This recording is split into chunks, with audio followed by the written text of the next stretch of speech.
Pozdrav poštovani gledaoci, dobrodošli u naš novi video. Danas vam predstavljamo montažne letnjikovce idealne za odmor i rekreaciju.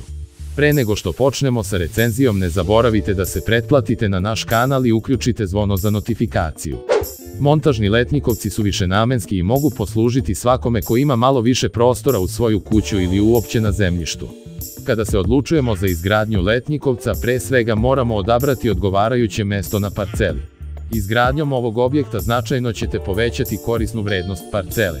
Naravno, moramo se setiti i kvalitete elemenata od kojih se grade drveni letnjikovci za samu montažu. Izgradnja letnjikovca se vrši u svim veličinama i formi ovisno od želje naručioca.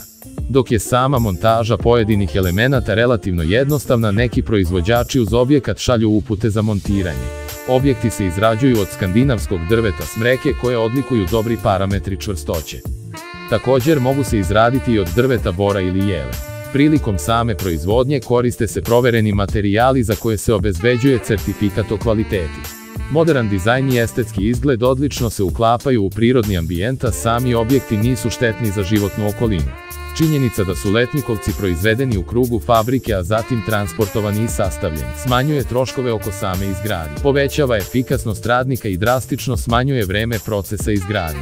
Cene ovakvih drvenih objekata na našem tržištu se kreću od neverovatnih 500 € pa nadalje u zavisnosti od kvadrature i svih dodatnih elemenata. Osim montažnih letnjikovaca od hrastovih greda ili crnogoričnih trupaca, na tržištu se mogu pronaći letnjikovci i od lameliranih greda.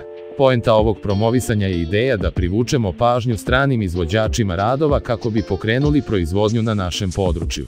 Trenutna ponuda na domaćem tržištu je jako nepovoljna, pa smo iz tog razloga pokrenuli ovaj projekat. Ukoliko vam se sviđa ova recenzija, molimo da ostavite svoj komentar kao i da lajkujete video.